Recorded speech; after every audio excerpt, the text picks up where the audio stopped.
Joining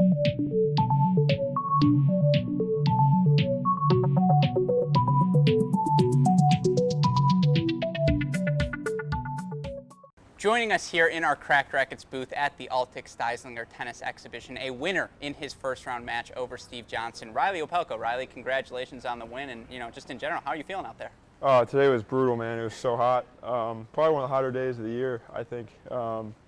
We've been here for a while. It's been getting old, not gonna lie. So. No, I can imagine. And for you, you spent some time in California over this. How's the adjustment from the California heat back to the Florida heat? Man, I'd take Cali's heat any day over this. So I'm actually heading back pretty soon, just to break things up. This is obviously where I train. It's a great place to train. If I can handle these conditions, I can handle the U.S. Open, Atlanta, no problem. So, there's an upside to it as well. But after 3-4 months being in the same spot, I get a little cabin fever, and I want to head back to LA. Sure, a little bit restless, I can imagine. Yeah. And I do want to talk about the schedule you have coming up, but let's start with today's match, 4-3, 4-1 over Steve Johnson, who I'm sure you know well at this point. What do you think about your level of play, and how was the adjustment back to competitive tennis? Yeah, I thought it was pretty good level from both of us. He obviously probably should have won the breaker. I got a little lucky, and then I didn't serve my best, but I thought I played fine and returned pretty well. And we both could have been a little sharper here and there, I'm sure. But overall, I thought the level was pretty good given the circumstances. When was the last time you played a competitive match like this, even though it's an EXO? It's hard to say. Sure. Davis Cup. Yeah, okay, so going all the way back. Yeah, and I guess for you looking back now, knowing that you won Delray Beach right before everything shut down, does that give you some confidence throughout this period, that knowing you were at a good place with your game beforehand? Yeah, it's a little frustrating, obviously, as it is for everyone, knowing that I really think I made some drastic improvements. Things changed a lot. It's not like they started clicking. We worked on a lot of things and made some significant adjustments technically and in every sort of way, strategically as well, to my game, and they really came together, and even they started to come together in New York a little bit, and then Delray really was great, and even Davis Cup I played good tennis, and I've been playing well the whole quarantine, the whole post-COVID, so I'm pretty pleased with my level in general. Obviously, I just want to get back to real life so I can really hopefully make it then in the slams or in some Masters. Certainly, and it's great that we have some coming up now. You mentioned that title run you had in Delray. I guess I mentioned it. Either way, you had won New York the year before. You make the quarterfinals this year. Those points come off your record. To win Delray Beach right after that, just again to have your ranking in a solid place for when tennis resumes, that has to feel good, right? 100%. Yeah. Had I have not won Delray, like you said, losing the New York Open points, having a tough start to the year. I lost. I was up 2 sets on Fabio. Lost first round of the tournament previous to that. Who knows, I mentally wouldn't be in the same frame of mind, that's for sure. It's crazy that one tournament can kind of do that to you, but, I really think we made some, like I said, I think me not playing well in the beginning of the year was great because we made a lot of adjustments that maybe I wouldn't have made had I have, beaten Fabio and maybe made a decent run in Australia or whatnot. And I think, there's something to be said, not being so result-oriented and always trying to get better regardless of the situation, but I think I really think we're on the right track, and it's exciting, and I have time to get better and time to get stronger and fitter. That's kind of what I've been doing. I haven't really missed a day in the gym in a while. Been moving a lot of weight, which is different, for me. I normally don't get that time, so. No, we all know it for 7-footer to bench press, never easy, right? So sure, you're getting the weight on now, and again, you have a busy schedule coming up. But for you during this time period, I think you had mono maybe a summer ago, 2 summers ago, and so you missed it some extended time. But for someone who has been, a high-level junior and then right to the pros, and you're having success, when was the last time you had a 3-month stretch, maybe outside of the mono, where you just could not play tennis for reasons outside of your control? I really hadn't since I'd broken my foot once, and other than that, I really haven't. I've actually enjoyed it. I think like I said, I want to be playing. I want to be competing. I wanted to see where I was at. I really want to see how I could have built off Delray and where I could be at right now had everything be normal. But at the same time, we've been having a blast. I know it's a tough time for a lot of people, and I'm fortunate enough to say that we've made the most of it. My friends and I have had an unbelievable time, some experiences that we wouldn't have had, with this. So looking at the positive side of things, I know it's not the same case for everyone. It's been some of the darkest times of people's lives, and I completely understand that, and I feel for a lot of those people. So that's why I feel extremely fortunate that, my friends and I have been able to take some positives from it.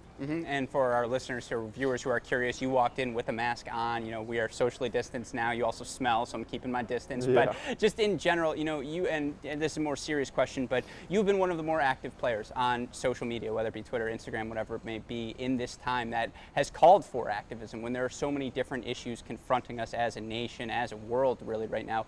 Why have you chosen to use your platform to speak up? What about this moment makes you feel so passionate enough to get active? It's a crazy time, that we're going through right now. Usually I'm not the most socially active for particular reasons. I think now is just the perfect time. Like I said, the bright side of, there's some positives to take from COVID.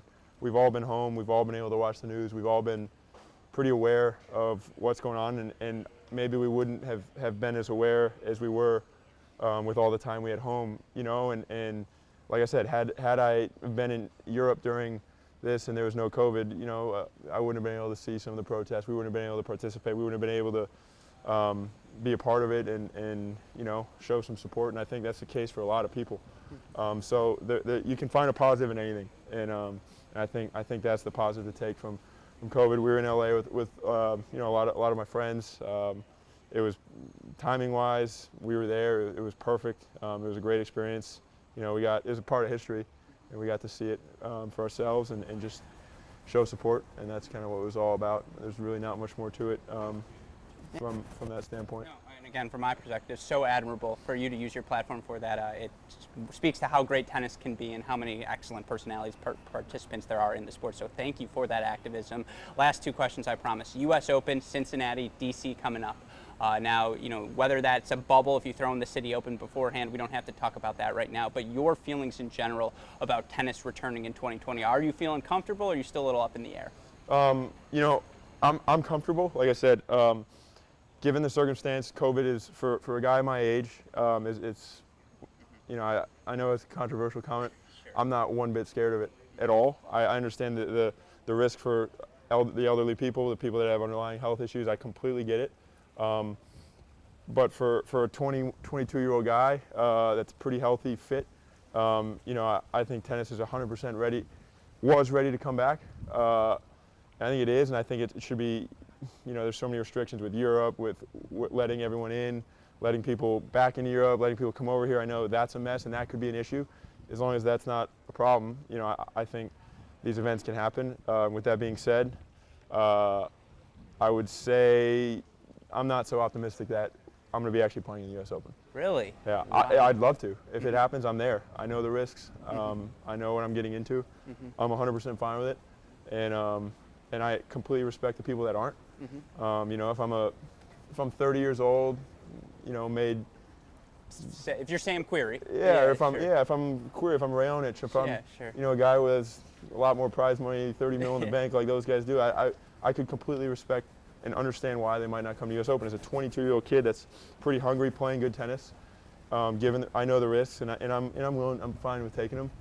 But I see both sides to it.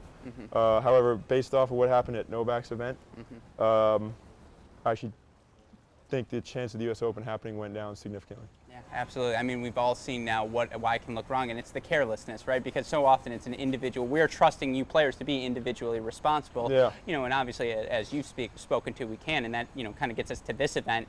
JC texts you, and he says, "Hey, Reilly, I'm throwing this 8-person tournament. Is your response like, kind of funny, dude, but what's up?" Or how do you get involved in this event, and what have you thought of JC's efforts? Yeah, I was surprised. When he first called me asking about it, and is it a call, not a text? Yeah, he called me asking about how the UTR event we did in West Palm went. I didn't think he'd be able to put this together, and I'm sure it's been a nightmare. I mean, these are never easy at any level, and so given the circumstance with what we have to deal with now, it's even more difficult, and it's stressful. I mean, if something happens here, JC's the guy to blame. So Exactly. just kidding, but he's under a lot of stress. So I mean, it's going to be tough for him to be a turn director and player. It's going to be hard to play your best tennis when you're worried about the parking permits of all the players coming, and you're shuttling players around, and then you're going out and playing. I mean, it's a nightmare. But I'm really thankful for him, and I'm stoked he was able to get it up and running, and he did an incredible job. No, that's awesome. I am going to sneak in one more talking about exhibition events because you, Tommy, Fritz, I think Francis taking on Jack, Sam, Tennis, and John. I may have butchered those teams. No, it's Isner, Sangren, Query, and Stevie. Query and Stevie. So you know, and that's new generation of Americans versus the most recent generation of Americans. And you know, we're pretty similar in age. I'm 24, so those are the guys we grew up watching on TV. And I guess, you know, my final question to you: how does an event like that come together? And you know, how excited are you to do young, you know, next gen versus past gen? I guess. Yeah, it's fun. I mean, all 8 of those guys are, you know, a great time. So I'm stoked. I'm really stoked to see Isner. I think he's hilarious. Me, Tommy, and Francis, and Fritz have all been hanging together the whole time. So I think it's just going to be a good group, a good mix, and we'll make it pretty competitive, you know, just like normal. The team event's rare, you know, especially with if I could pick any of my teammates, you know, to have traveling with me. I mean, it wouldn't be anyone different than the 3 guys we have: me, Tommy, Fritz, and Fo. So just from that standpoint alone, it's going to be a blast. And then let alone get to compete with each other. And in Atlanta, a city we all love. I'm a foodie.